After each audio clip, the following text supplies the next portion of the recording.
Desde que o Jimi Hendrix morreu, surgiram muitas teorias a respeito do que aconteceu realmente com ele. Neste vídeo, eu vou contar para você como foram os últimos dias do Jimi Hendrix antes dele morrer e vou contar para você a minha teoria a respeito do que realmente aconteceu. Presta atenção.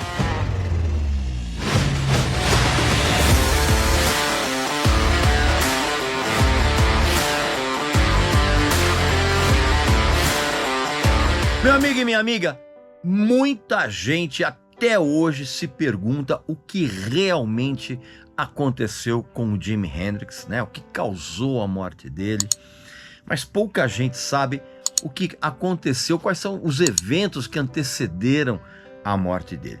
E neste vídeo aqui eu vou contar para você como foram os últimos dias do Jimi Hendrix antes dele morrer. E vou contar para você por que ele realmente morreu. E você vai ficar chocado com a história que eu vou contar para você. Primeiro, você tem que saber, cara, que os últimos dias do Jimi Hendrix foram uma trágica e complexa mistura de eventos e situações e problemas que refletiram na genialidade musical dele e como isso se misturou com dificuldades pessoais, cara, que assombravam o Jimi Hendrix, cara. Enquanto a figura mais icônica da guitarra elétrica em todos os tempos entrou naquela que seria a sua derradeira fase de vida, ao mesmo tempo, o Hendrix, ele se viu no meio, cara, de uma espiral desesperadora de conflitos e desafios, né? Pra você ter uma ideia, ele enfrentava até mesmo um processo de paternidade para mexer ainda mais com a cabeça dele. Só que esse era apenas um dos muitos problemas que ele tinha, cara. Na verdade, a coisa toda começou a degringolar para ele quando ele passou a enfrentar problemas legais e financeiros que o atormentaram até o final, incluindo seríssimos problemas com advogados, com empresários, problemas que nunca deixaram de ser frequentes e complexos ao mesmo tempo, a ponto, inclusive, mesmo depois de morto, o espólio dele, cara, gerou disputas contratuais e questões de gerenciamento financeiro que, inclusive, levaram a batalhas jurídicas que se arrastaram por décadas. Enquanto vivo, e principalmente nos meses que antecederam a sua morte, tudo isso não apenas minou a estabilidade financeira do Jimi Hendrix, mas também levou o cara a um estado de constante preocupação e depressão. A crise financeira que ele vivenciou se refletiu na dependência química crescente que ele passou a ter, cara. O Hendrix, inclusive, ele estava lutando contra o abuso de substâncias, que inclusive, lutando e perdendo, né? E esse abuso, cara, afetava o estado físico dele, o estado mental. Essa dependência, inclusive, só agravou na cabeça dele as dificuldades legais e financeiras que ele teve, cara. Então, criou dentro dele, cara, um ciclo vicioso de autodestruição. Essa fase final da carreira dele, cara, também apresentou o Hendrix, cara, recebendo críticas fortes e vaias em alguns dos seus shows. Pode parecer um absurdo, né?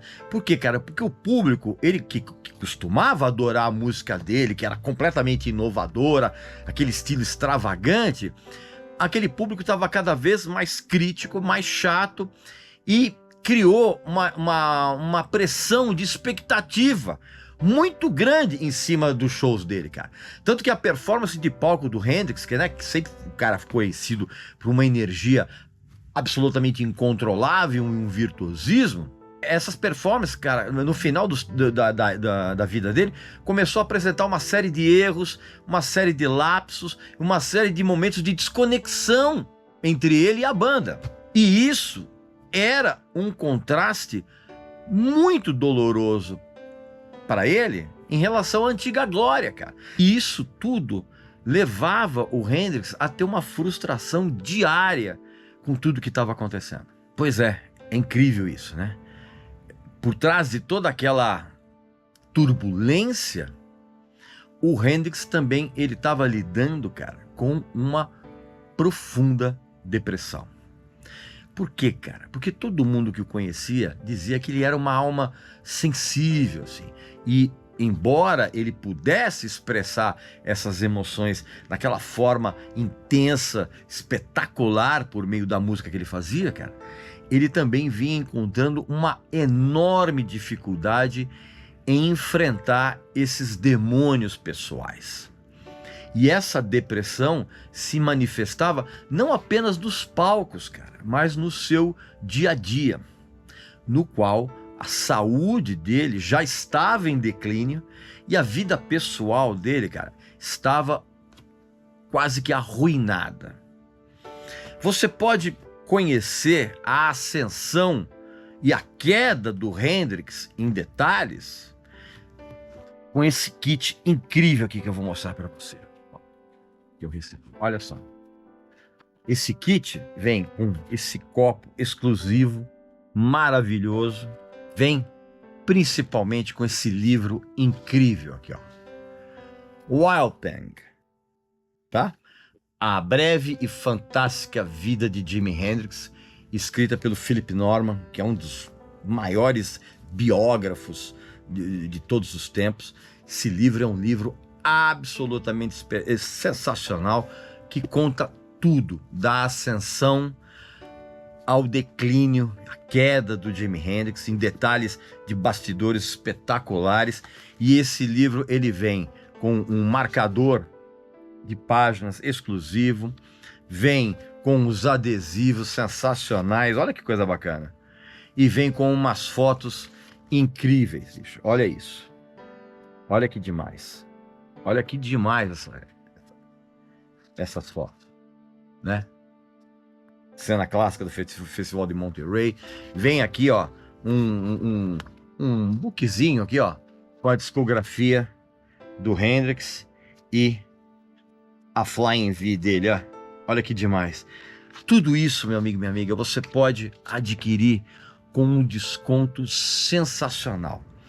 Basta que você clique aqui na descrição do vídeo, no link correspondente, e na hora de finalizar a compra desse kit, inclusive, ó, capa dura, inclusive, você vai colocar um cupom exclusivo, Regis Hendrix, tudo junto. E aí você vai adquirir esse maravilhoso kit aqui, cara, com um desconto sensacional que você não pode perder. Porque se você quiser realmente conhecer a história do Hendrix desde o início até o final, você tem que ter esse livro aqui, cara, que é espetacular, tá bom? Então essa é a minha recomendação e eu tenho certeza que você não vai se arrepender. Mas não esquece, o cupom é exclusivo, Regis Hendrix, tudo junto, tá bom? E evidentemente que você sabe, né, que toda essa confusão terminou numa tragédia, né, em 18 de setembro de 1970, quando o Hendrix ele foi encontrado morto num apartamento dele lá em Londres. E você sabe muito bem que a morte dele foi muito polêmica e gera até hoje teorias de conspiração. Oficialmente, segundo o laudo, né, que aliás eu vou contestar esse laudo daqui a pouquinho aqui nesse mesmo vídeo, o Hendrix morreu de uma overdose acidental de barbitúricos. Esse é o laudo oficial. E você sabe bem que a trajetória dele foi interrompida prematuramente, né, aos 27 anos de idade. Tem aquela história do Clube dos 27, mas isso é coincidência. E como eu falei para você, existem muitas teorias conspiratórias, muitas hipóteses a respeito da morte dele. É um mistério que permanece até hoje nas mentes das pessoas que, inclusive, não só de todo mundo que curtiu a obra dele, mas de gente que trabalhou com ele e que conviveu intensamente com ele. Porque para muita gente, incluindo o tio aqui, ele foi assassinado. E te digo mais, ele foi assassinado a mando do próprio empresário dele, o Mike Jeffrey. Pra você ter uma ideia, o próprio gerente que trabalhou tanto com o Hendrix quanto com o Mike Jeffrey, um cara chamado James Tappy Wright, ele já contou várias vezes que o próprio Jeffrey, né, que acabou depois morrendo num acidente de avião em 1973, cara, diz que o próprio Jeffrey tinha contado para ele a autoria do crime, que ele tinha contratado uns caras para matar o Jimi Hendrix. E é essa história que eu acredito firmemente. E vou explicar por quê. Esse Mike Jeffrey, ele era sócio do Chas Chandler, que era o ex-baixista do The Animals e que tinha virado empresário do Jimi Hendrix logo quando ele chegou ali em Londres, né? Só que, logo no começo, o Hendrix, ele fez a burrada de assinar um outro contrato com esse tal de Jeffrey em 1966, sem que o Chandler e os outros músicos do trio dele na época, né, o Jimi Hendrix Experience, que era o baixista Noel Redding e o batero Mitch Mitchell, sem que eles soubessem, cara. E esse contrato foi a origem da merda toda que aconteceu, seguida de uma série de outros contratos equivocados, assinados com selos pequenos, e até mesmo o contrato com o Warner, cara. Essa confusão de contratos, cara, demorou décadas para se resolver depois da morte do Hendrix, cara. De tão complicada que era a situação em termos jurídicos, cara. Na verdade, para o Hendrix em si, cara, os problemas começaram a aparecer para valer na metade de 1968, cara, quando ele passou a se ressentir muito do que ele via como um controle, um excesso de controle do Chas Chandler na criatividade dele. E isso veio à tona durante a gravação do Electric Ladyland, tá? Desse disco aqui, em Nova York, onde o Jimmy começou a trazer uma série de outros músicos, né, para tocar nos discos, porque ele no fundo ele queria se afastar do formato de trio. E o Chas Chandler, cara, ele começou a ficar muito irritado com o excesso de drogas, especialmente o LSD, e a enorme presença de grupos, de um monte de gente de puxa-sacos que infestavam as sessões de gravação desse disco aqui, cara. Quando o Chas Chandler resolveu cortar os laços com o Jimi Hendrix como produtor e empresário, e ele voltou para a Inglaterra, o Mike Jeffrey manteve os seus interesses, a sua presença na gestão da administração da carreira do Hendrix como empresário. Só que pouco tempo depois, cara, o Hendrix começou a ficar cansado da insistência que o Jeffrey ficava o tempo todo falando para ele, cara, sobre a necessidade dele estar constantemente em turnê, sabe? E tocar as mesmas músicas todas as noites, cara. Tá? Então o Hendrix começou a ficar muito irritado com isso, e ele começou a ficar ainda mais irritado porque sempre havia no público presente nos shows dele, cara, a expectativa de que ele iria lá esmagar os amplificadores, ia botar fogo na guitarra, como ele fez lá em Monterey. Então o Hendrix, além de tudo isso, ele estava irritadíssimo porque ele estava cansado de bancar o palhaço para as plateias, cara. E ele chegou a dizer isso em algumas entrevistas e usar esse termo. Então já havia uma atmosfera de problemas, mas aí a coisa degringolou de vez numa turnê lá pela metade de 1969, cara, quando os shows começaram a ficar imprevisíveis e dependendo do tipo de humor que o Hendrix tinha na ocasião, cara. Então, às vezes, os shows eram emocionantes, eram sensacionais. Em outras vezes, cara, os shows eram confusos, eram mal preparados, tinha muito erro de execução, cara. Inclusive shows em que a banda, que era o Jimmy, o Noel e o Mitch, eles mal se olhavam no palco. E aí, você já conhece a história que eu já contei em outros vídeos, né? E aí veio aquele show em Woodstock, né? Que o Jimi Hendrix já estava com uma outra banda, reuniu em torno dele uma banda com um monte de músicos novos, aquela coisa toda e tal. Só que no dia seguinte, depois da apresentação de Woodstock, o Jimi Hendrix avisou que ele ia dar um tempo nos shows. Ele ia parar de fazer shows, cara. E isso deixou o Mike Jeffrey desesperado. Por quê, cara? Porque ele tinha um monte de dívidas, cara, inclusive com a máfia nova-iorquina. E por que isso? Porque a máfia de Nova York estava possessa com o fato do estúdio do Hendrix, o Electric Lady, ter sido instalado em um dos territórios da máfia. E ali, nesse território, esse estúdio, ele atraía uma atenção indesejada para uma área que tinha 4 clubes italianos administrados pela máfia. Então isso chamava uma atenção, cara, ali, cara, que a máfia botou uma pressão em cima do Mike Jeffrey absurda.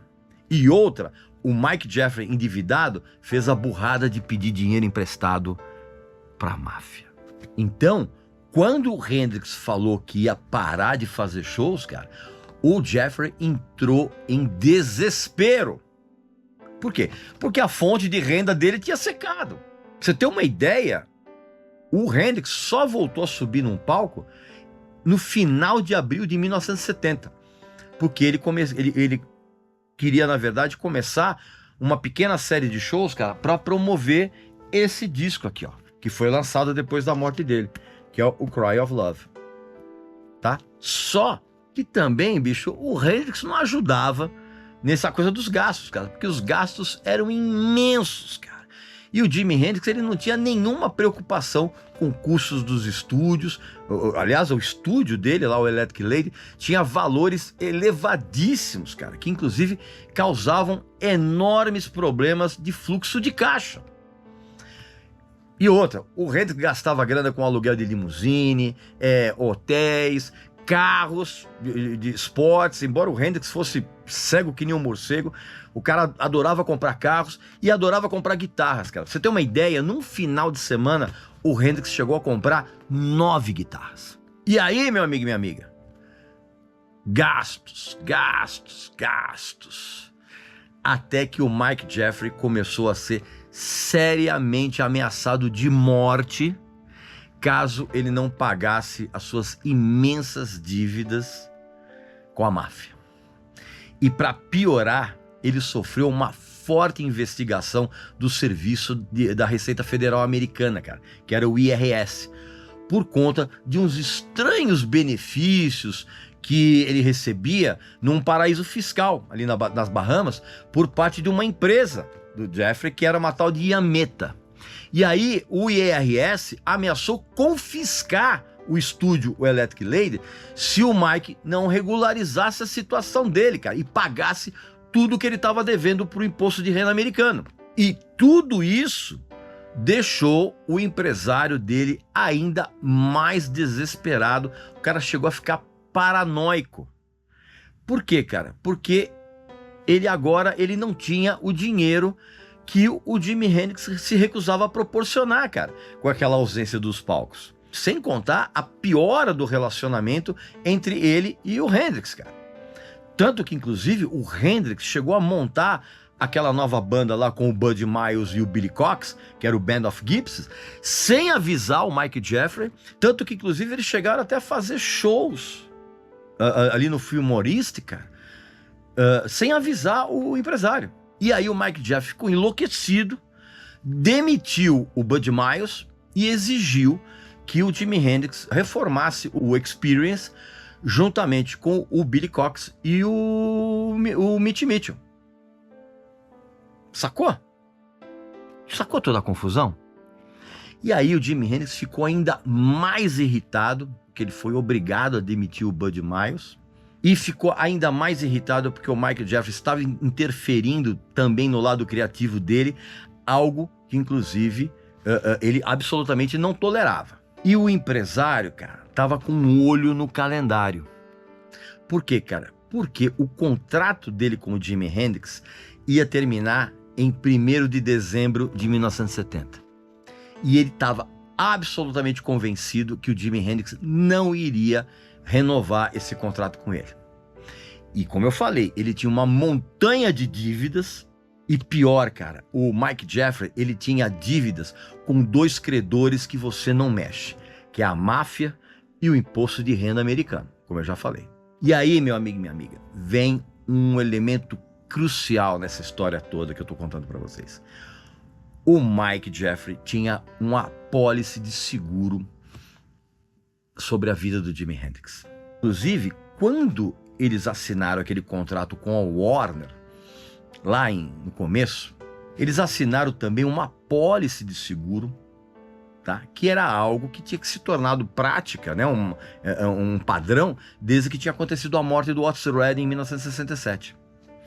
Então, cara, o Mike, ele também preparou uma manobra semelhante a isso e fez uma apólice de seguro em que ele era o beneficiário caso o Jimi Hendrix morresse.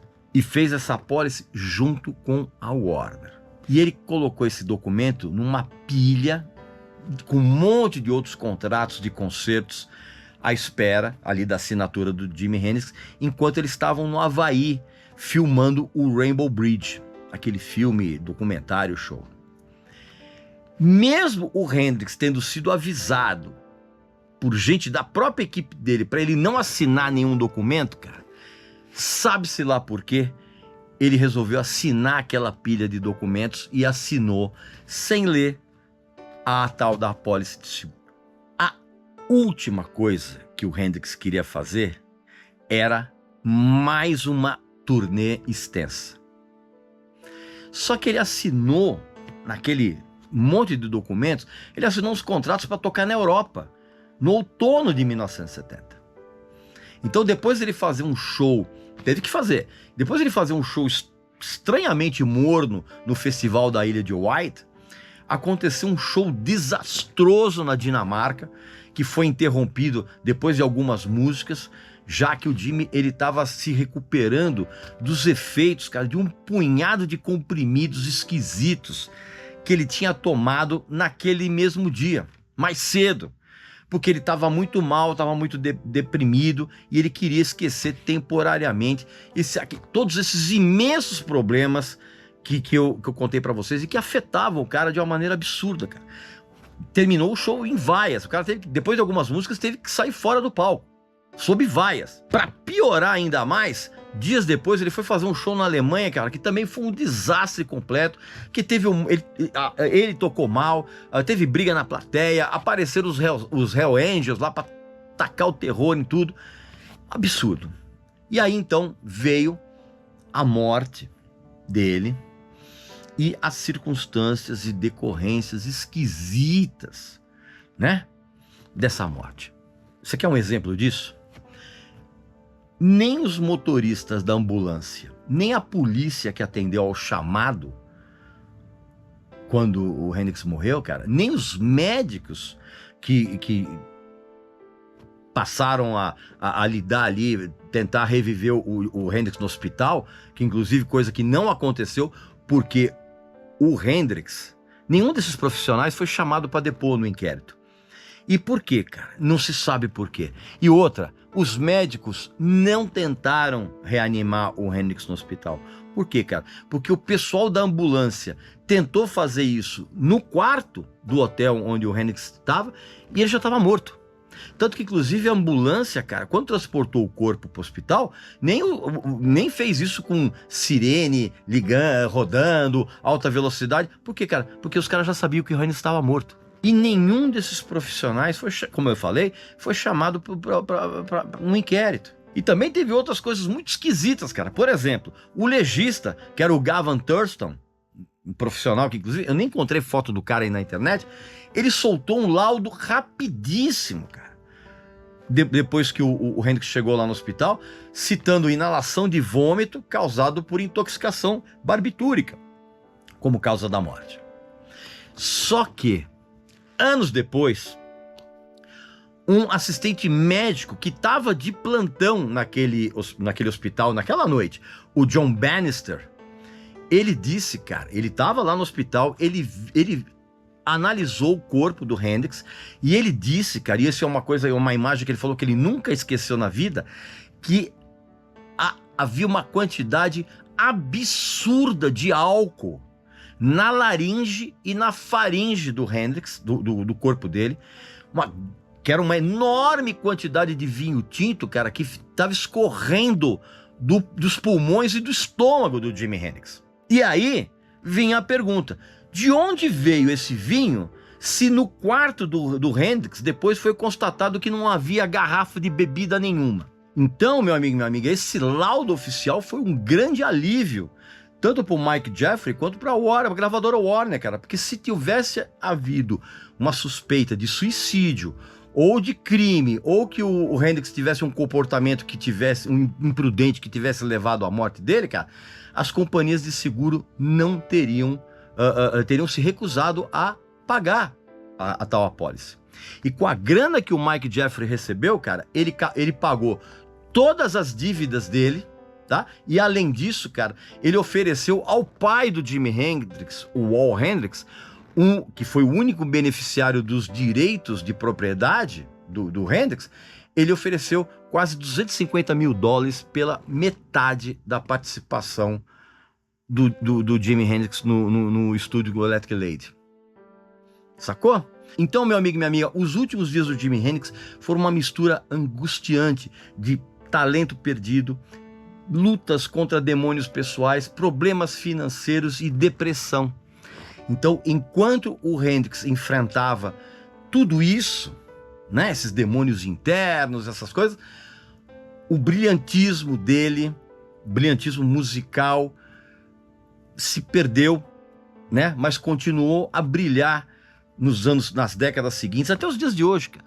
E hoje ele é lembrado como o maior guitarrista da história, tá?